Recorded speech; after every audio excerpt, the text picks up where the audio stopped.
Good evening. Welcome. That was amazing playing by one of our guests you're about to meet tonight, guitarist Jason Vieaux. I am Soovin Kim. Welcome again to those of you who've joined us throughout the year. This is our final musical conversation of our year. Hard to believe. It's been it's been an unusual, but in many ways a really remarkable concert season, and it's amazing that we've been able to stay this connected with each other, even though we're not together in person.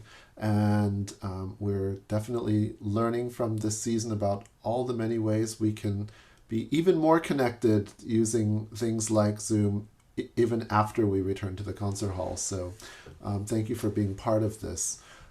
You can also watch any of our musical conversations from the entire season on our website, cmnw.org.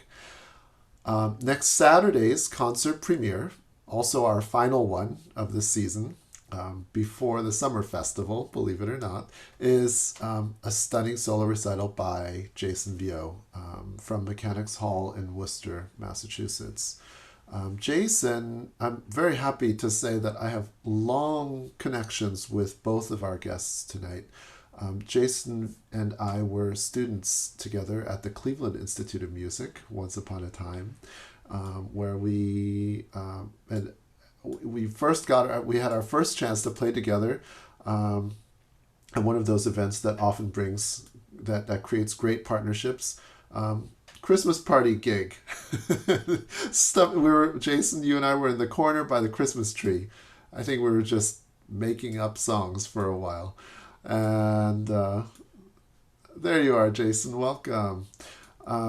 Since then, Jason has really gone on to establish himself as one of the real premier guitarists, classical guitarists in the world.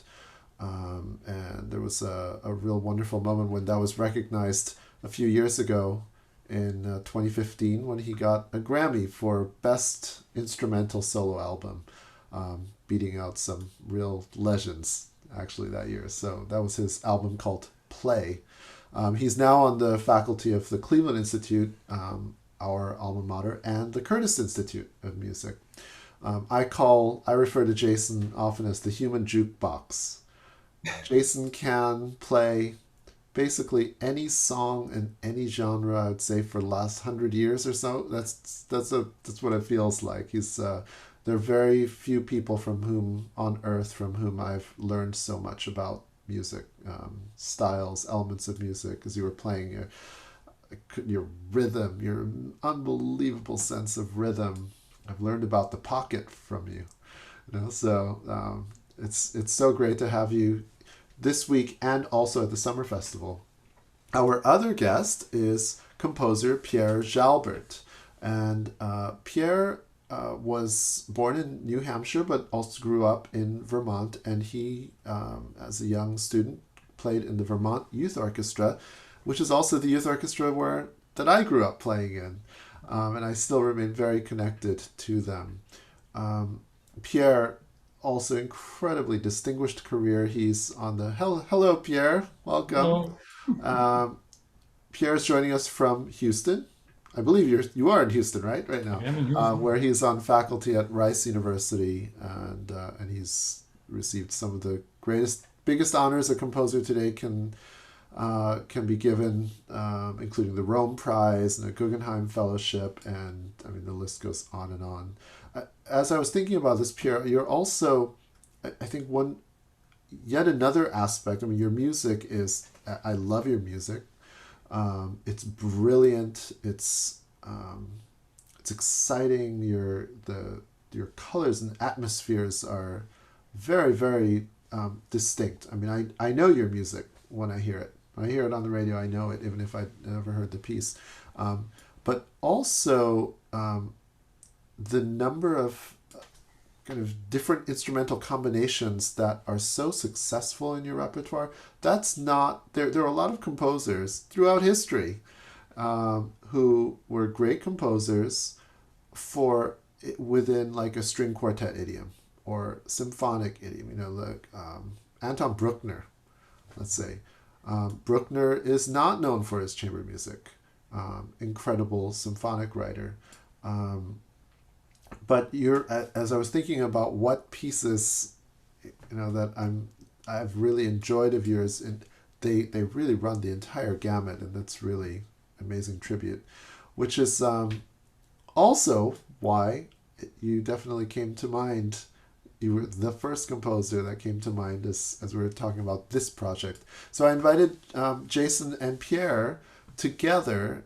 This is really remarkable because this summer, Jason and saxophonist Branford Marsalis will give the world premiere of a new piece that Pierre has written for guitar and soprano saxophone.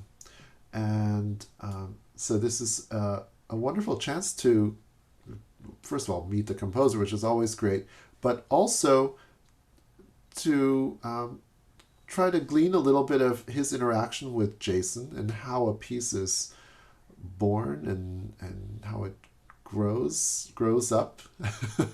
um, and it's in the beginning of its life. So very quickly, before I start asking you some questions, the genesis of this piece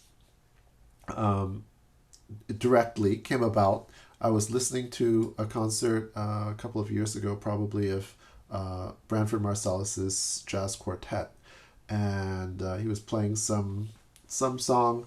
I knew Jason is a big fan of Branford's. We've talked about him for a while, and I texted Jason in the middle. I said, "What do you think about would a piece for guitar and saxophone work?" And Jason texted me back and said, "Soprano sax." He said, "And I love Branford. I totally do that." So I went backstage after the concert. I asked Branford, "Do you think guitar and saxophone would work?" And he looked at me and said, "Guitar and soprano sax is really great together." And I knew, okay, we've got to do this. Uh, and then called Pierre about the idea. So Pierre, I'm curious. I don't know if you remember. I think we spoke, right? Yeah, you I called wrote me. to you, and then we spoke. Do you remember what your first reaction is like? And I guess that also is just kind of maybe a general question. When somebody comes to you with an idea like, "Can you write this?" Then what goes through your head? Yeah, that's a great question. I think I had two thoughts. One was, well, this is new. This is like a new combination I haven't written for yet. And I always love that sort of thing because it can spark sort of fresh ideas and fresh directions. And then the other thought I had was, well, this is going to be a challenge because writing for guitar and sax, well, especially guitar, I'd written for guitar before, but it's writing for classical guitar and I'm a pianist myself, is always a bit of a challenge because it's a very unique kind of instrument. Um, but I love the idea. I love the sounds of both of these instruments, and I felt like hey, it's a great combination. So I'd love to do it. And I'm always curious how. So you started to talk. Maybe we can use guitar as an example. You started to say it's an unusual instrument for you to write for. I mean, what does that mean to the layperson? It seems like for Well, us, for a lot of people, it's for someone who's not a guitarist, and for if I was writing more along of a popular song, I could just include some chords and it would be easy. But for a classical guitarist, you have to, as a composer, you have to know how the instrument works and the interactions of the fingers and the strings because it's a very versatile instrument, but it's completely different than writing for, say, the piano, which I'm extremely familiar with because I'm a pianist. It's totally different. So you really have to know something about the instrument, and then that led me as I was writing the piece, and we can talk about this a little further. To get in touch with Jason and just start sending him some sketches and manuscripts to see, what his opinion of it was and get some feedback from him. And that was invaluable in the whole process. And how is getting to know the guitar? Now you mentioned piano, so that's that very natural instrument for you. But there must be some other instruments that we're not so familiar with, right? Whether it's Sure, but yeah, I mean, it's sort of like writing for the harp. The harp is a very unique instrument too, and you really have to know the ins and outs of how it works to write well for that instrument. Um, but I had been writing for years for all the other instruments, multiple pieces, and so yeah, I had written for guitar before, a piece for guitar and violin, and but still that to me that was just sort of scratching the surface of what's possible. And and actually, I played that piece with at Soovin at your festival with Michi Wienko, the Sonatina.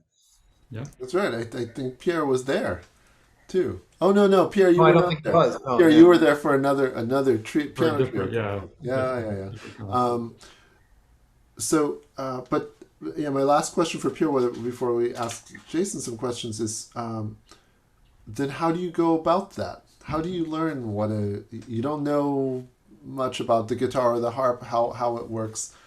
What does a composer do?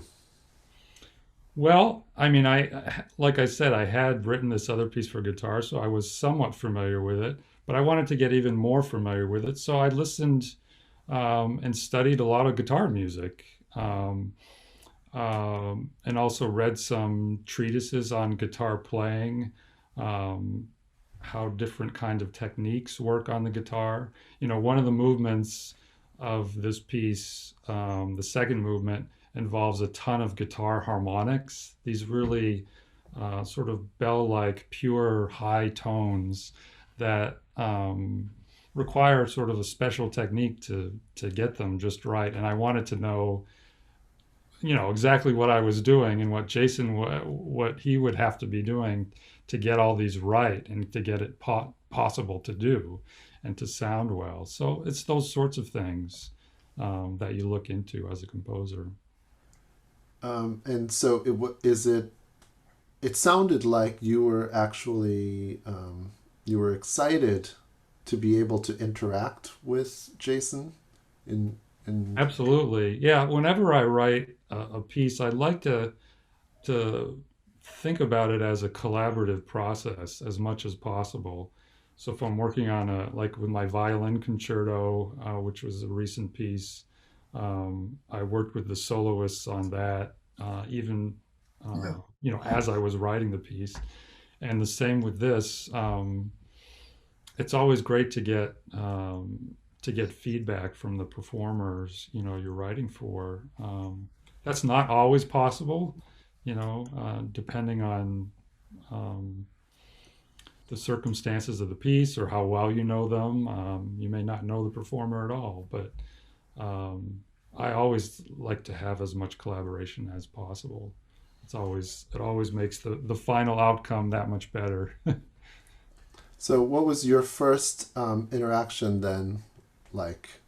Did you send him some music first, or did you talk to him first?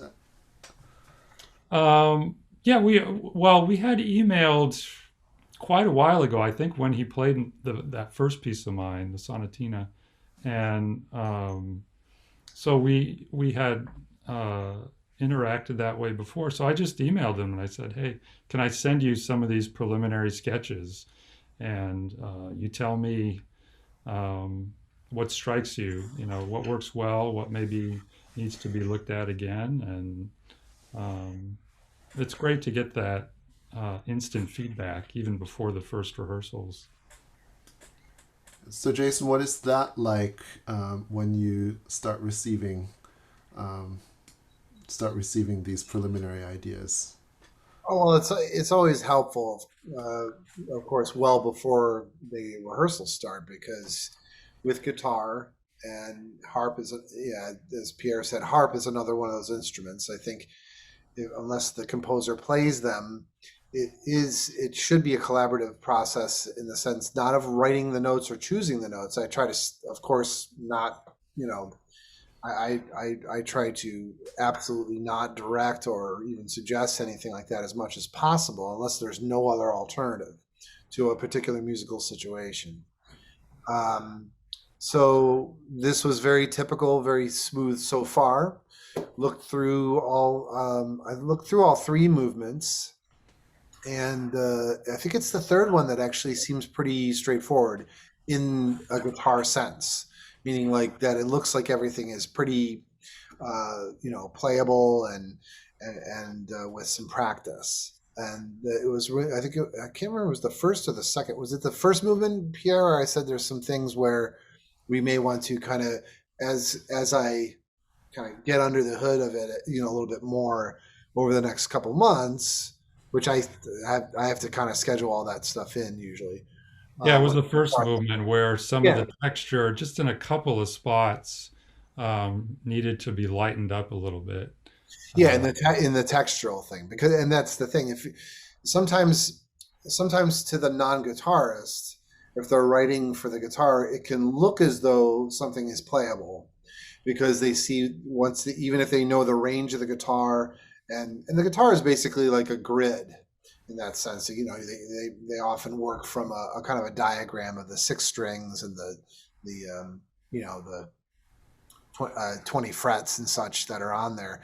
So sometimes they'll, like, a composer will choose the notes and they'll go, okay, that'll be that there.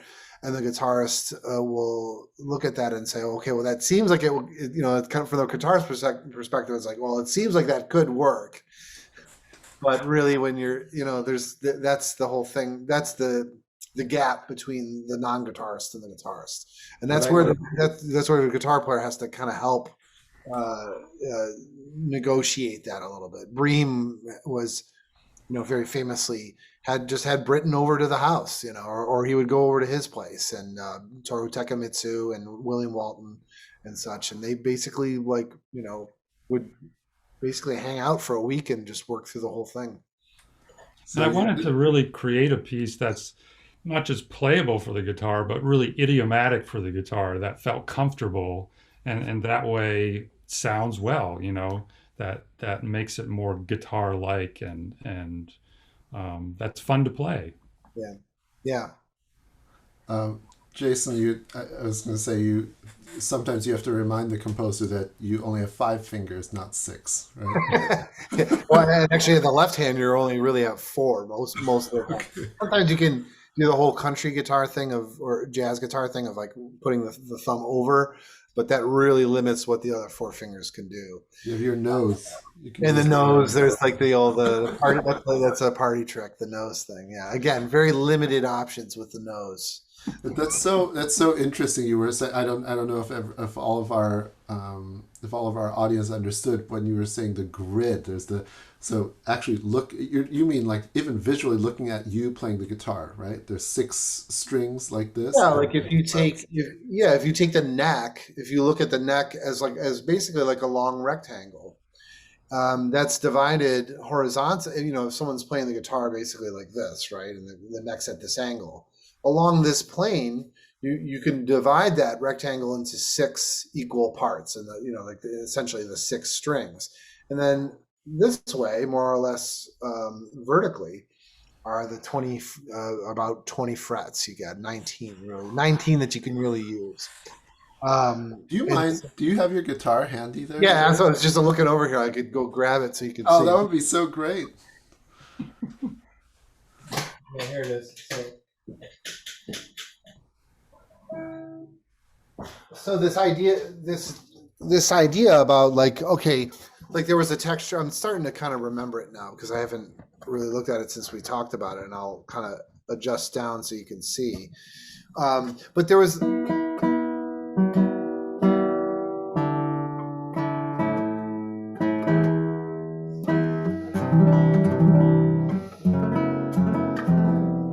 like there was like a texture.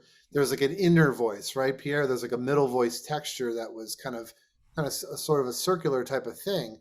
Now you can play those notes with the other two, with a higher voice, a higher voice above it and a lower voice underneath it.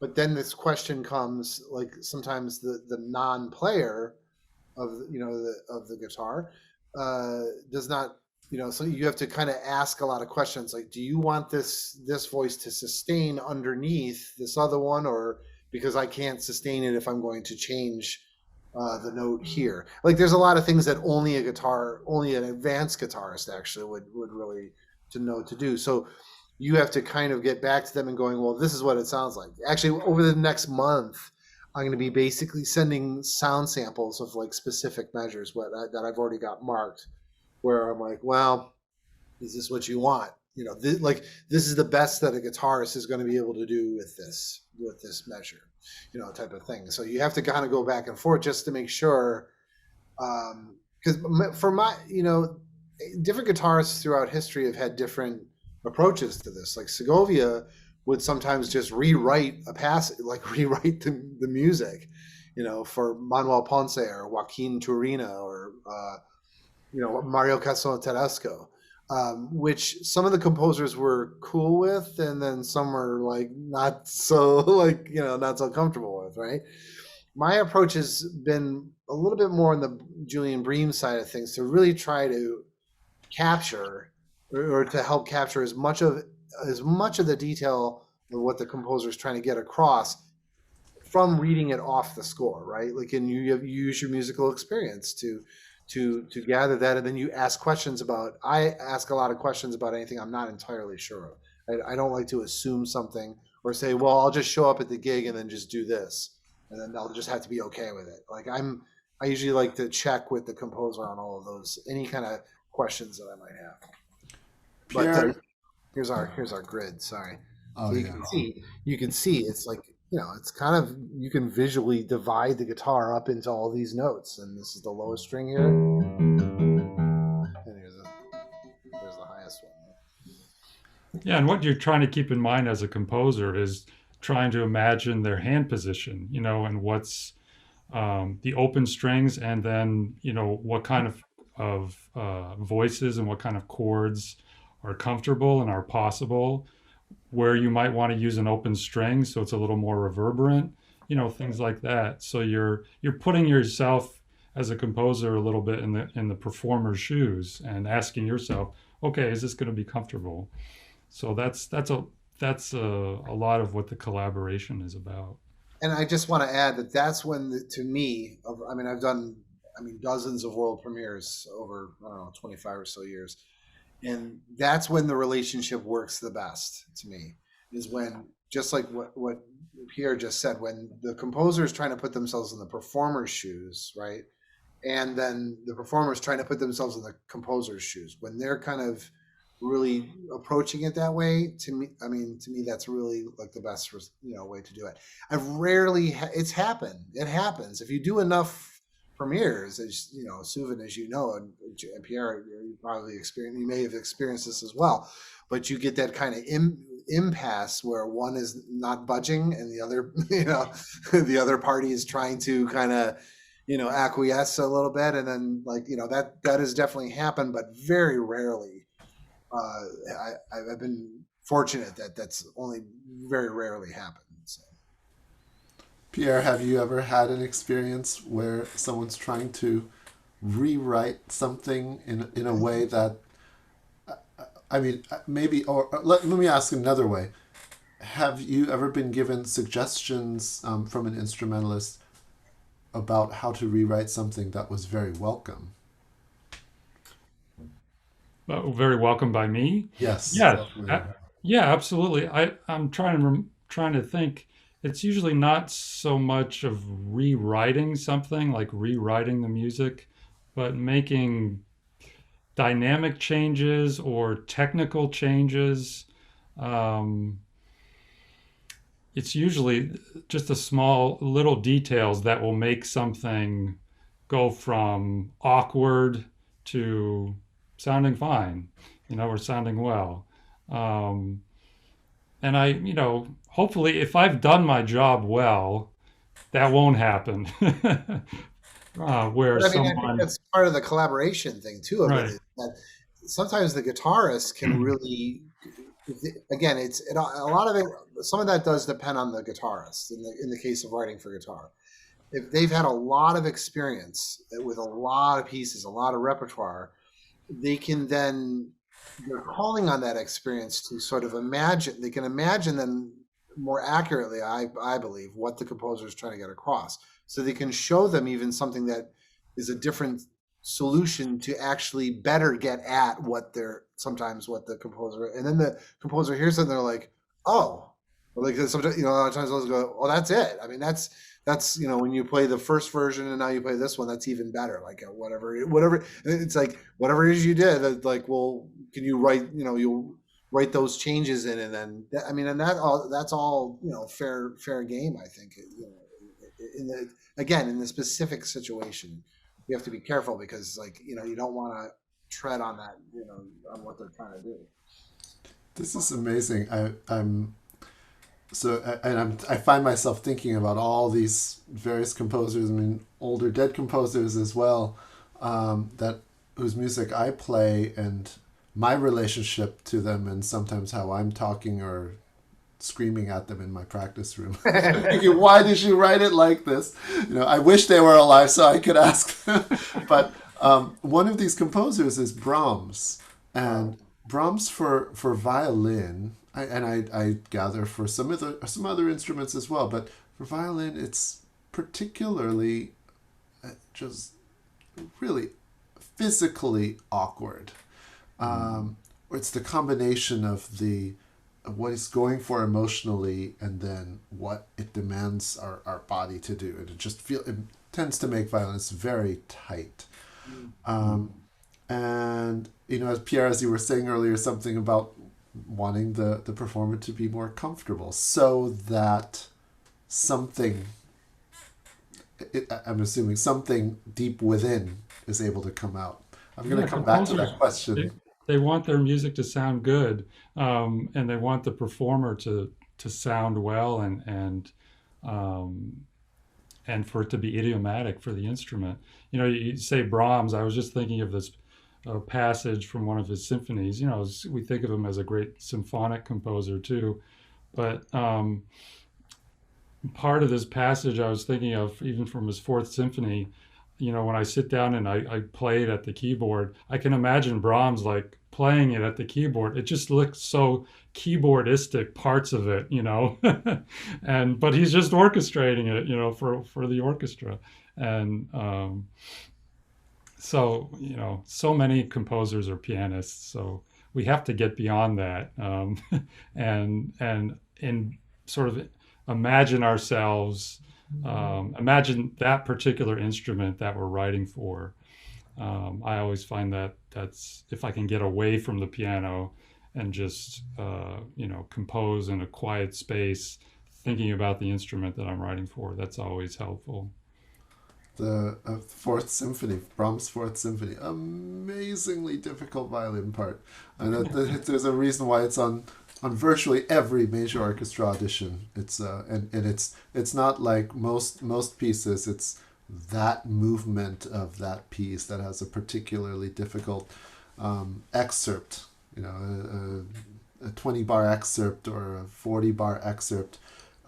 But then with the Brahms Fourth Symphony, it's the first movement, and it's not an excerpt. It's like the first page and a half of the first movement, and then it's like the first 2.5 pages of the second movement, and then the entire third movement, and the whole opening and coda of the fourth movement. They're all major excerpts, and it's amazing that his music. I mean, I guess it's a tribute to how great the content of a composer's music is when it's still played despite all of that awkwardness.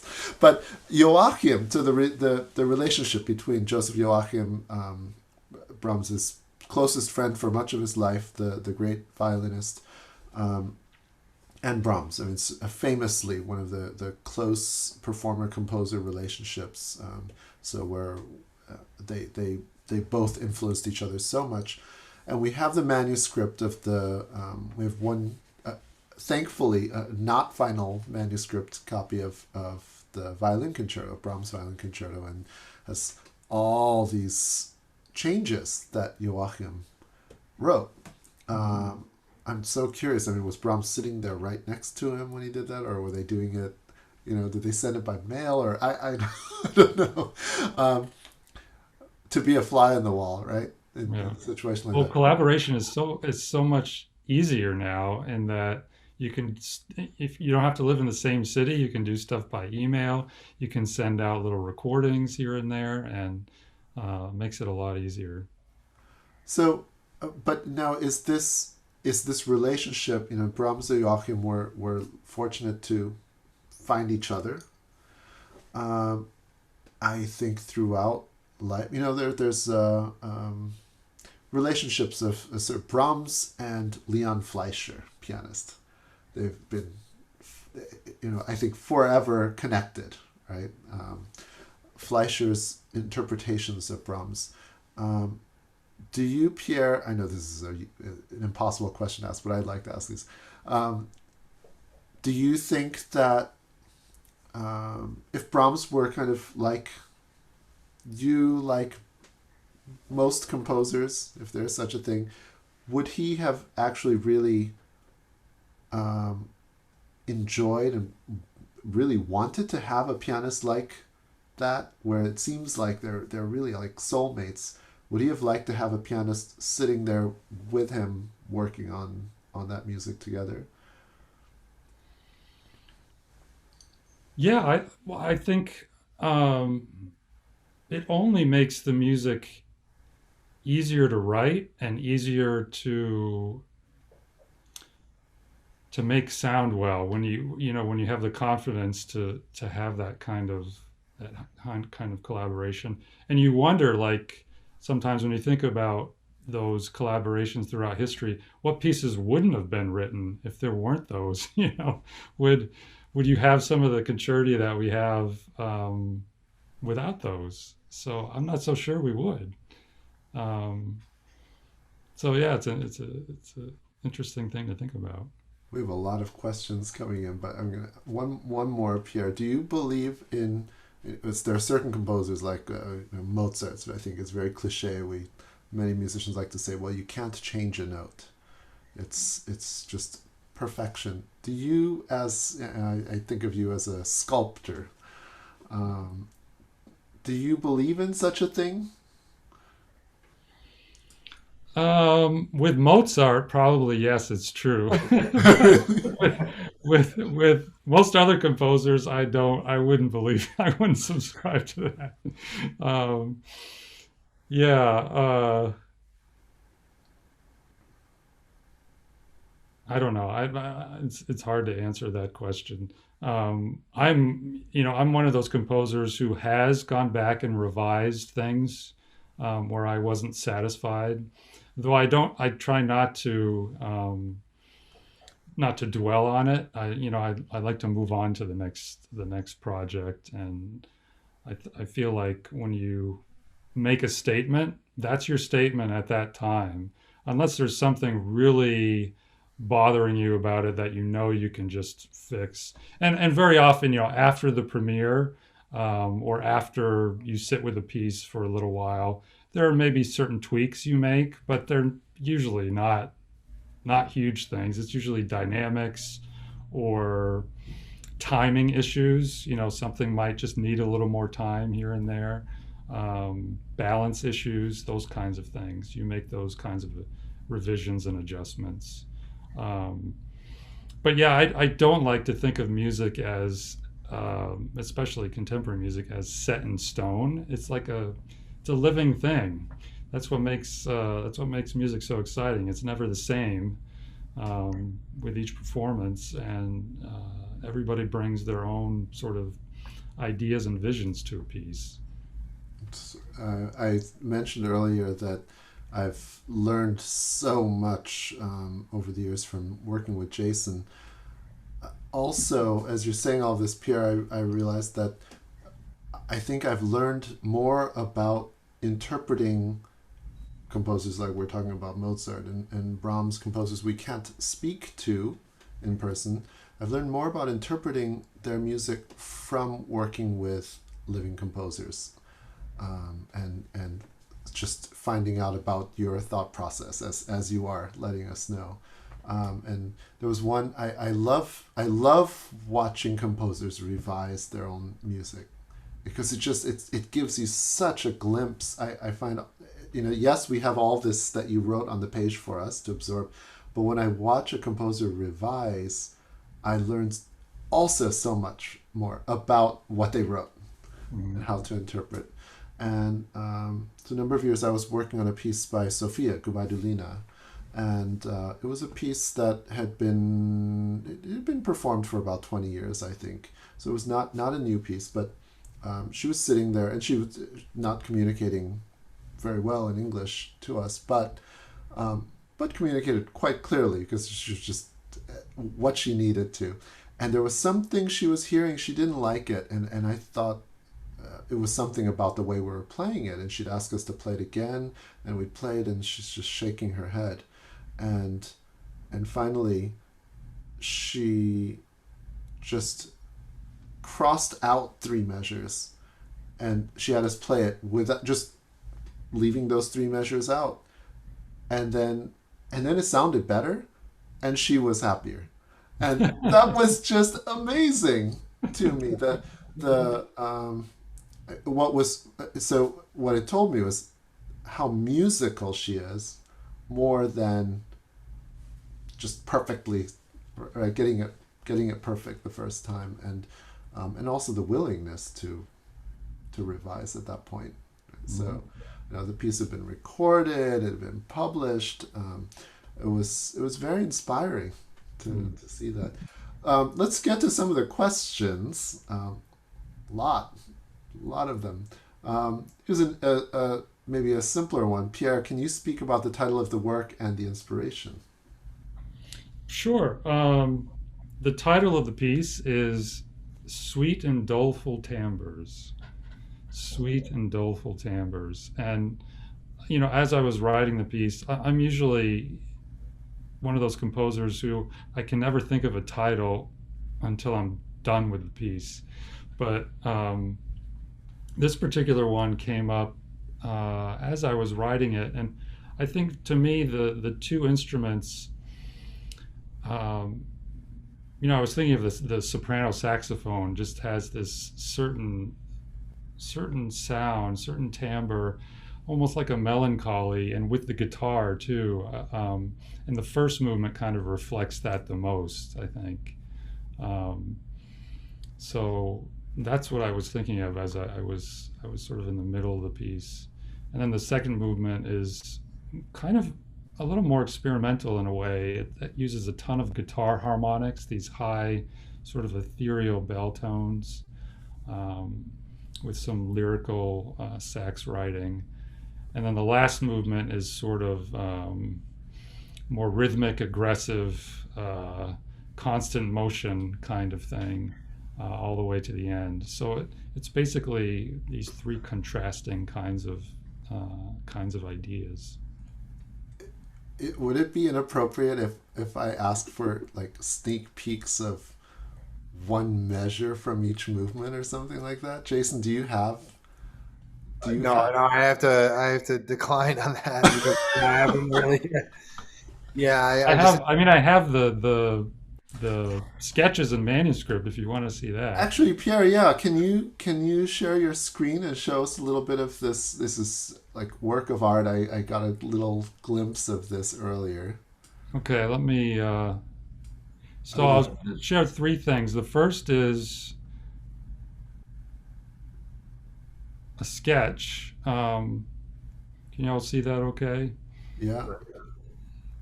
So this is sort of the initial way I sketch. It kind of looks like hieroglyphics, but it's basically a contour and rhythmic kind of sketch.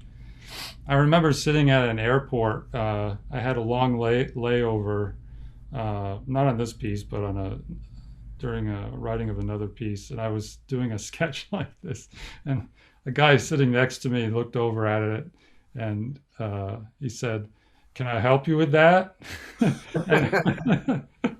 I think he thought it was some sort of physics experiment or something. I'm like, no, it's just music. But I like to sort of map out things in sort of large detail, so I get the timing of events fairly early on in the structure of a piece, fairly early on. So this then leads to um, the actual manuscript. So I'm old school. I still do things with pencil and paper when I'm first working on something. Um, so there's a sax part, guitar part, and goes on for a while. And then that eventually turns into the final score, which looks a little different, but it's basically the same thing. Um, and there you go. So just a little glimpse of the first movement.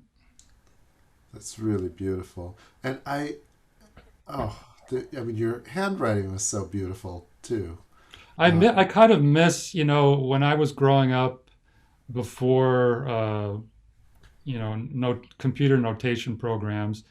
Every piece looked different because every composer had their own individual hand. Now everything, it's much easier when you can put it into the computer and get a beautifully engraved score. But I kind of miss having those, seeing everybody's different kind of original writing, you know. But it is what it is. Jason, do you ever learn pieces from manuscripts? Do you ever look at Uh, manuscripts? I mean, in going through just perusing Pierre's piece, that was with the manuscript. So Mm. like this is um, the the printed one that we saw last. There is just saw that very recently, I think.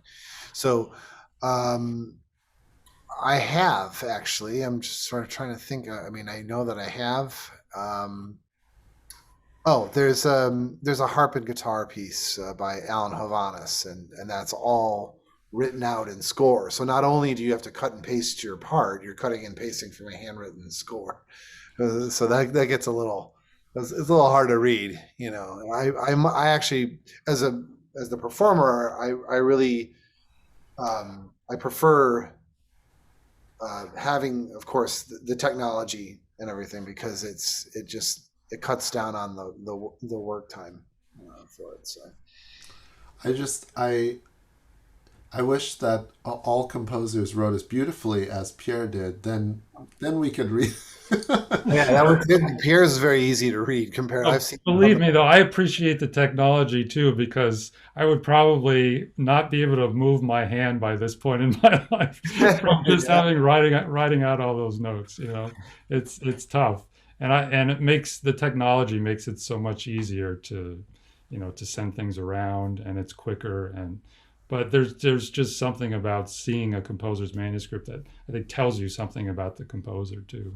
and I like the MIDI stuff too. By the way, I mean, if unless it's something like, I mean, unless it's something really like a gestural type of music, especially anything with that, basically has straightforward rhythms and that kind of thing. I mean, some performers I know really don't like the MIDI kind of thing, but for me, it's a great time saver. And then with it, when I have the score, I can kind of fill in the blanks, if you will, of between like the computer generated kind of thing of it and what is on the score. But it's a nice little kind of thing that kind of helps again sort of cuts down on a few of the hours, if you will, of those first stages of learning. Here's a really wonderful question. Painters often talk about ruining their paintings by fixing too much for too long. Have you found yourself doing that, and have you learned when to pull back? Yeah, I hope by now I've learned when to pull back. And like I said before, I feel like when you've written a piece and you're satisfied with the first few performances, unless there's something that's really bothering you about it, I tend to go on to the next project, and that's the statement that you made at that particular time. I think Copeland was the one who said, composers never finish pieces; they simply abandon them. There's some truth to that. You always want to go back and try to make it a little better, but then if it's too long and it's too long after, and you kind of forget what you were thinking at that time, it can not be such a great thing. But Probably Soovin for you and I. That's like a soloist when you're doing like unaccompanied unaccompanied violin recording. At some point you just kind of, it's like there's you kind of have to let it be what it is, a snapshot in time, right? Yeah, I was going to say that the analogy of painters to composers, of course, and to writers as well as the sculptors, they are very, very directly related, but this idea can certainly pertain to performers too. And yeah, I think that's something I need to learn about. I think I think I tend to fix myself too long. It's hard not. I mean, it's hard not to. I've gotten more relaxed about it as I've gotten older, but then there's also that kind of thing of like, well, am I getting? Then you almost kind of check yourself on the other side of that too. It's like, well, I don't want to get too relaxed. I mean, am I being too relaxed about this? Like, I'm sure there's all that whole spectrum, in between of like just of letting something go a little too easily. Jason, that's why I always connected well with you, because you were one of the only people I ever met who was slightly more neurotic than I am. Back in those days, I definitely was quite a lot more, and I think that's part of the learning process. I'm sure this is the same for composition. Is that sometimes you are getting in your own way, or when you let go of certain neuroses, you actually end up opening up other things. Like it's like pruning. Like kind of like your story about Sonia, like that little moment there was like, it was almost like she trimmed the shrub, and then it's sort of like all it opened it up or whatever, like it was able to grow now or something like that. And sometimes that's like with one's own insecurities and neuroses and stuff like that. I think part of growing is actually letting some of that stuff go, and then you're able to blossom a little bit more. Mm-hmm. There were questions for each of you actually about your beginnings. Maybe we'll start with Jason. How old were you when you picked up your first guitar? Well, my mother brought basically like maybe 2/3 to 3/4 the size, maybe probably from what my hand right here to the end, and the body was of course a bit smaller, like a kid's version. Now they make all kinds of sizes now with Suzuki guitar having been around for 30 years or more. Yeah, my mother just brought it home. I don't think she even really knew it was classical guitar, like that was still in the days in the 80s when people called it a Spanish guitar. Basically a guitar, a thing with no, it wasn't a steel string guitar like, Bob Dylan might, play, or Joni Mitchell or something like that, but it is acoustic, right? You don't plug it in. But the classical guitar is very specific. It's different from a steel string guitar in that the neck is thicker, is wider. And that's to accommodate the polyphonic music that we're playing, all the different voices. So she brought one of these home, and of course none of us really would have known, I don't think, that it was a classical guitar. We didn't know there was such a thing as classical guitar. She brought it home because I would not stop listening to my mother's soul records and Beatles records, rock and 60s rock and roll, the Animals, Beatles, Creedence Clearwater Revival, Love and Spoonful, stuff like that. And then my dad had exclusively modern jazz records. I don't think we had a single classical music record in the house except for Leonard Bernstein conducting Gershwin, American in Paris, and I think that was it.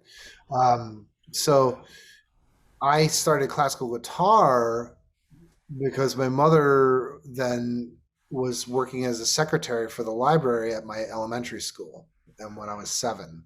And the Buffalo Guitar Quartet came to my school and gave a lunch, kind of you assemble the kids into the cafeteria, and these four guys wearing tuxedos are playing Bach, and my teacher, who I started studying with that summer, was the primary arranger for them, and so they used to play Ravel, Debussy, Darius Milhaud, mostly arranged by my teacher, Jeremy Sparks. And so I started studying with him the classical training. Um, I think a week after my 8th birthday. That's how I got started with it, and I just liked it. I didn't really. I mean, I could play the stuff on the radio and rock and roll and stuff like that from by ear.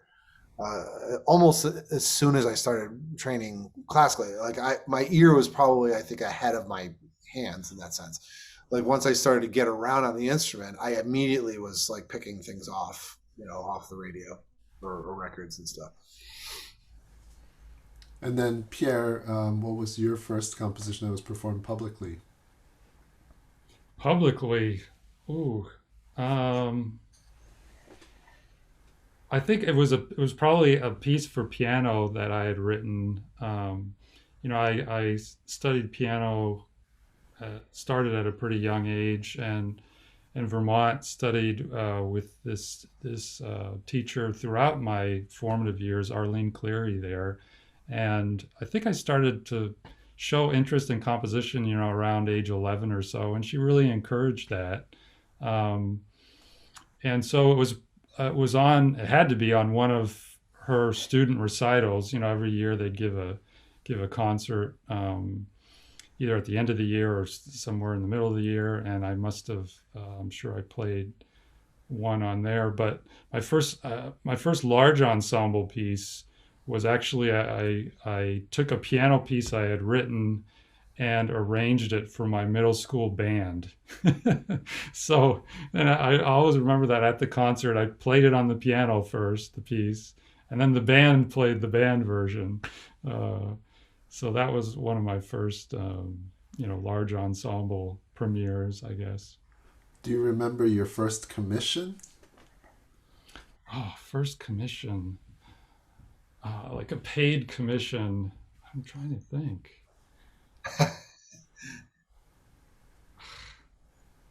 You'd think I would know that, right? It's the first money I ever got. But I don't know. I'm drawing a blank. It must have been for like a chamber piece of some sort. Uh, Shortly after my undergraduate years, like I went to Oberlin and then I went to Penn for graduate school, University of Pennsylvania in Philadelphia, and I got a commission. I'm pretty sure that was paid for the New York Youth Symphony when I was a grad student. That was probably one of my first paid commissions. Yeah. That must be exciting. Oh yeah, it was definitely exciting. Get a piece played by a really talented young orchestra at Carnegie Hall. For a composer, at that age, doesn't get much better than that. Yeah. And then a follow-up question was, what's your favorite or most meaningful? Piece Yeah. of that I wrote. Yeah. Favorite, or being a composer, it's like having all of these children out there, and then you're asked to pick a favorite. It's really hard to do. Um, I guess I tend, for my favorites, tend to be the ones that I feel like they said exactly, or as close as possible to what I wanted them to say, and it was really conveyed clearly to the audience. I always say, um, at a premiere, like, uh, when composers have lots of premieres, certain ones are really special, and the special ones are that way because the musicians know it's a special occasion, the conductor, if there's a conductor, knows, and the audience knows. It's just usually, I'm sure there are exceptions to that, but usually it's that it's that way. If I had to pick a couple of pieces, One would be my recent violin concerto, which was a really collaborative process, which was done with three orchestras: the Steve Copes with the St. Paul Chamber Orchestra, Margaret Beecher with the LA Chamber Orchestra, and Frank Allman with Milwaukee Symphony. And I felt that because there was such a great collaboration, it just really came off well. And another fairly recent one was this song cycle for mezzo soprano and orchestra I did with Sasha Cook and the River Oaks Chamber Orchestra here in Houston, and she also performed it in Montreal. That's a piece that I just felt like from the beginning just really worked and said what I wanted it to say. What is the text for that song cycle?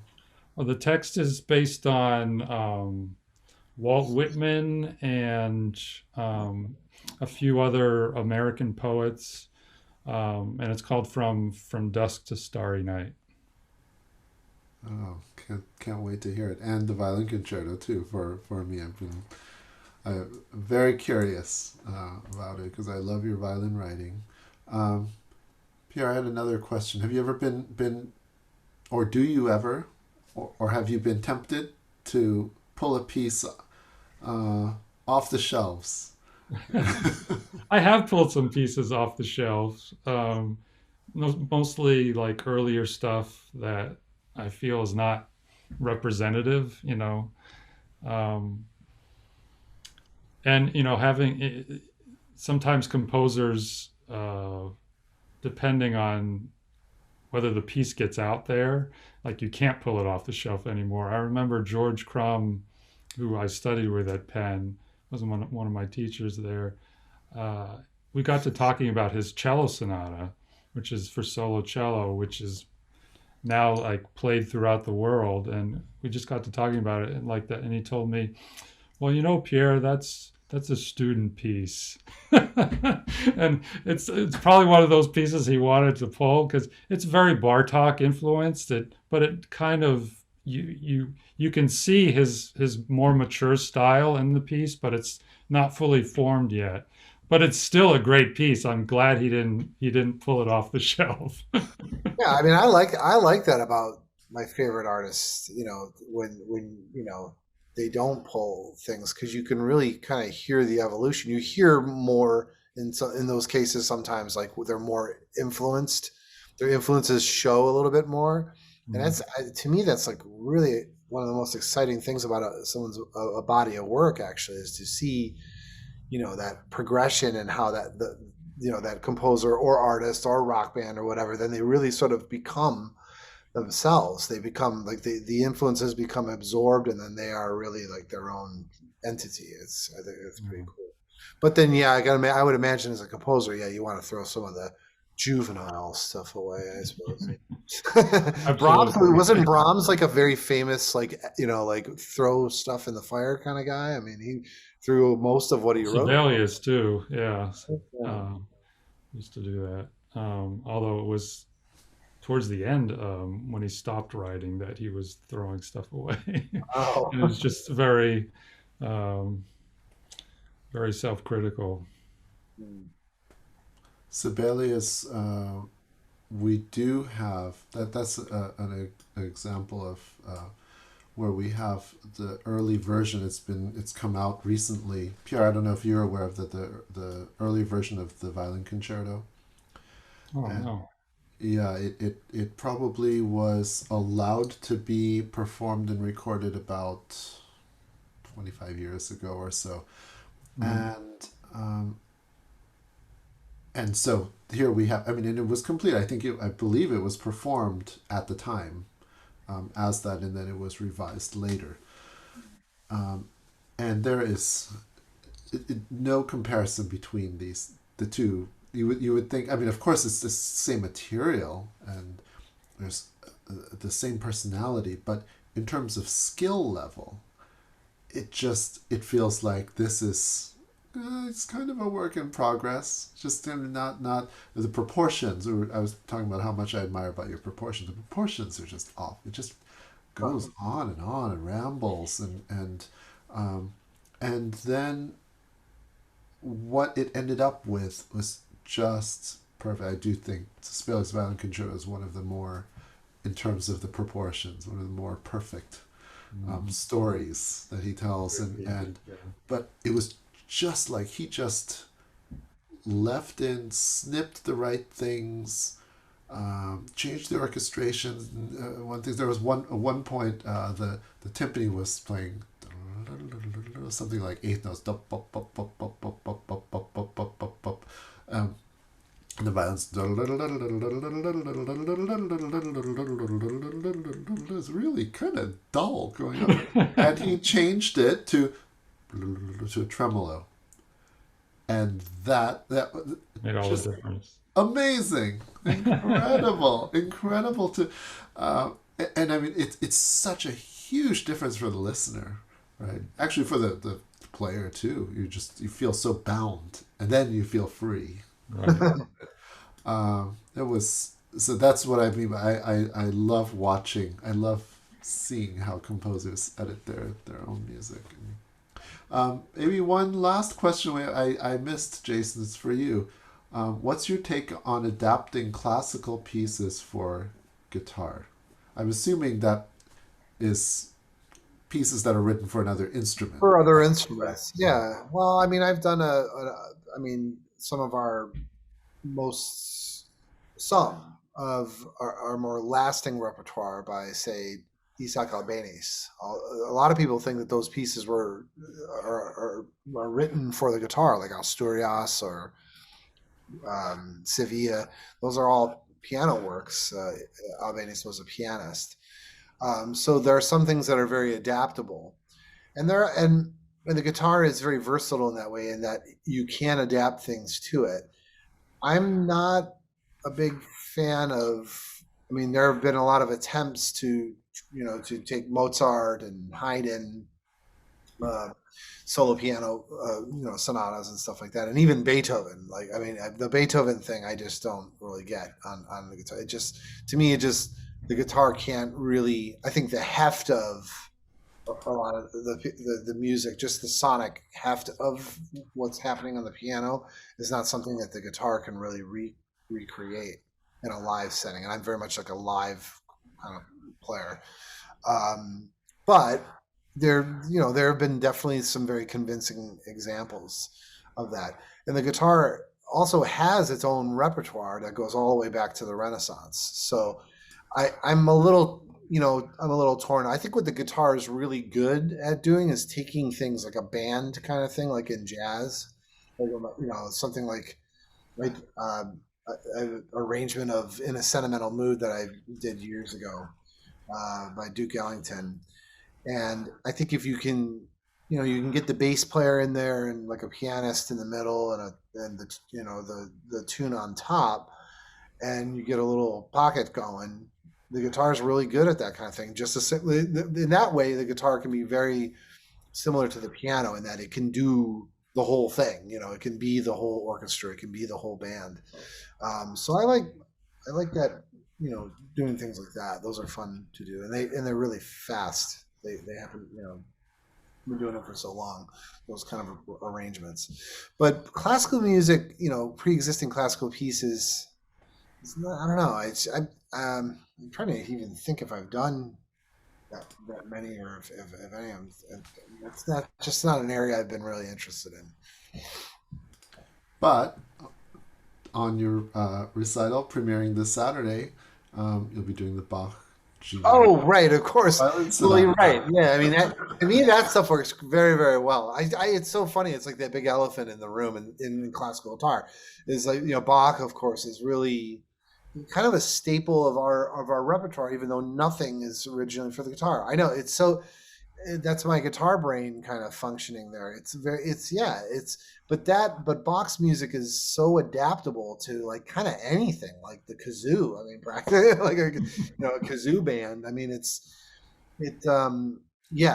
that is. I mean, that's just it's such a pleasure to be able to play that music, and it sounds good. I mean, it's hard. It's very difficult. Like, I think this Saturday I'm playing the G minor violin sonata. The violin sonatas I think are terrific, especially much more adaptable I think on the guitar than the lute suites. The lute suites are really really awkward because of the range, because of the pitch range. But the violin it's fantastic because you can move. You can if you want to transpose it to another key, that makes it like the G minor. Actually, most guitars play that in A minor. They just transpose it. But I like it in G minor because it works, it all fits, and we just don't have that much pre 20th century repertoire that's in G minor. So that just to me like the color and sound of that, the key and all the your subdominants and then that kind of thing that in your German augmented sixths and stuff that go with it it's kind of cool playing that and hearing that on the instrument, and the fugue especially. All of our theory teachers in school should refer to German augmented sixth chords as the cool chord, as Jason just did. Well, Right, Pierre, the tritone substitution, right? Pierre and Jason, thank you so much for joining us.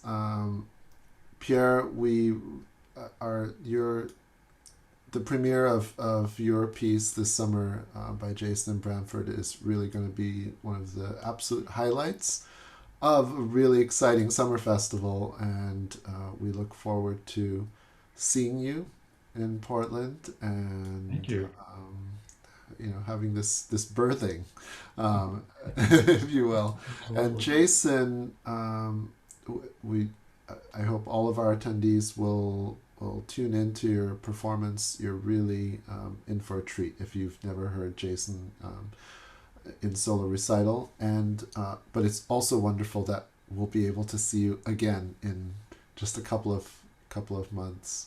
Well, and I just want to just take the quick moment to thank you and Gloria and everybody involved at Chamber Music Northwest for this opportunity. I think it's just really exciting just to be able to do not just that one project, but actually kind of expand into this summer and to play with Branford. I mean, just how your organization and you have made that happen is wonderful. I had those. Well, the first time I heard him was, I knew had his brother's recordings, Winton, as a huge. I started really my love affair for jazz like really exploded like my junior senior year in high school, and then Sting from the band Police. He had gone his first 3 solo records. Branford's in his band, so that was really my first. That was when I first really heard soprano saxophone, where it really it just really really reached me because of Branford's playing. So this is a wonderful honor. Thank you. This will be a culmination of that. And again, to our audience, thank you for joining us, not just tonight, but throughout the season, in this really remarkable season. But we do prefer to see you in person, so we hope we'll soon see you in person. Okay. Please stay a few more minutes to enjoy some more of Jason's playing as we wrap up. Have a good night.